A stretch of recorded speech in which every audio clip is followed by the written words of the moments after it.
जे निवडून आलेले सदस्य आहेत त्यांच्यासोबत बैठका सुनेत्रा वहिनींच्या झाल्या। खरं तर अजितदादांच्या निधनानंतर पहिलीच बैठक जी आहे ती होती।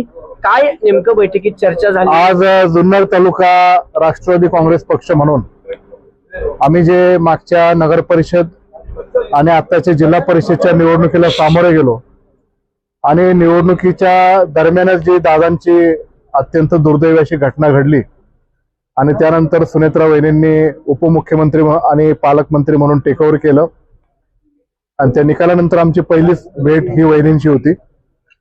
प्रथमतः दादांचे असं दुर्दैवी झालं हे आमचं शीर्ष नेतृत्व हे आमच्यातून गेल्यानंतर त्याची वेदना तर आम्हाला होतीच, पण आता राष्ट्रवादी काँग्रेस पक्ष पोरका झाला की काय अशी भावना जी आमची होती, तर त्यातून सुनेत्रा वहिनी ज्या उपमुख्यमंत्र्यांनी पालकमंत्री झाल्यात त्याबद्दल आम्हाला निश्चित आमच्या मनामध्ये तो आनंद आहे।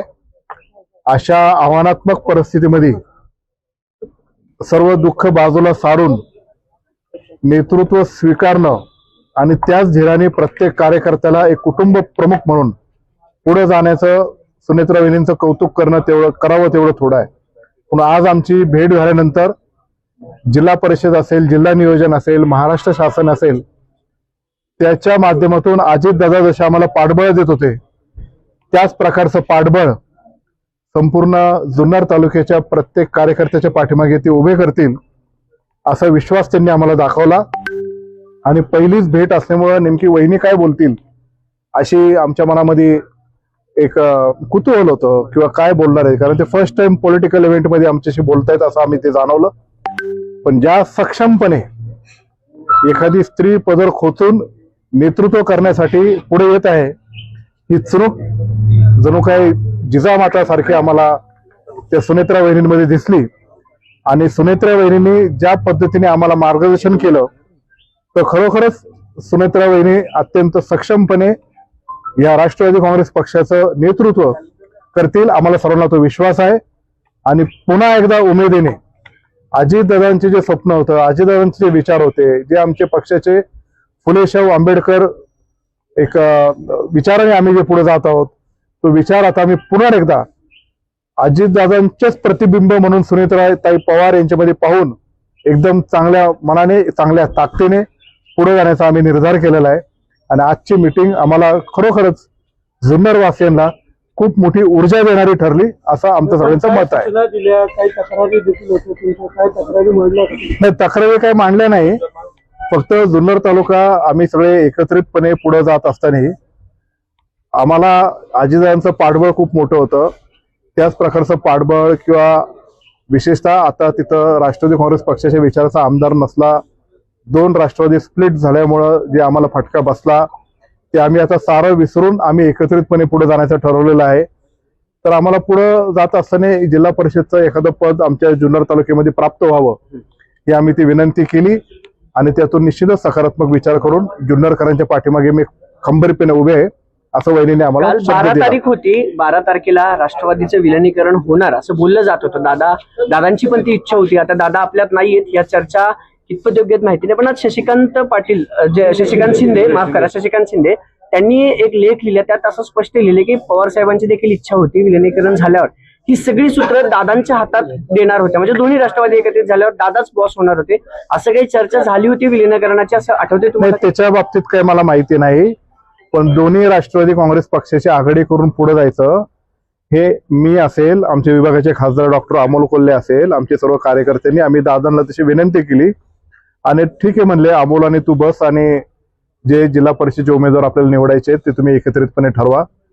आणि एकत्रितपणे ठरवत असताना दादाने आम्हाला सांगितलं की आपण सगळेच घड्याळावर लढू, त्यासाठी मला पण सूचना केल्या, डॉक्टर अमोल कोल्हेला सूचना केल्या, म्हणून आम्ही सगळेच उमेदवार घड्याळावर लढवलेले आहेत।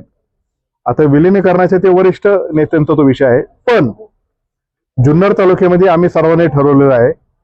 आता जेव्हा आम्ही मीटिंग होती तेव्हा जुन्नर तालुक्याचे राष्ट्रवादी काँग्रेस पक्षाचे अध्यक्ष होते, तालुका अध्यक्ष, आणि जुन्नर तालुक्याचे राष्ट्रवादी काँग्रेस पक्षाचे शरदचंद्रजी पवार पक्षाचे पण अध्यक्ष होते। आम्ही सगळेजण एकत्र आले आणि तोच निरोप आम्ही वहिनींना दिलाय आणि आम्ही ते ठरवलेलं आहे।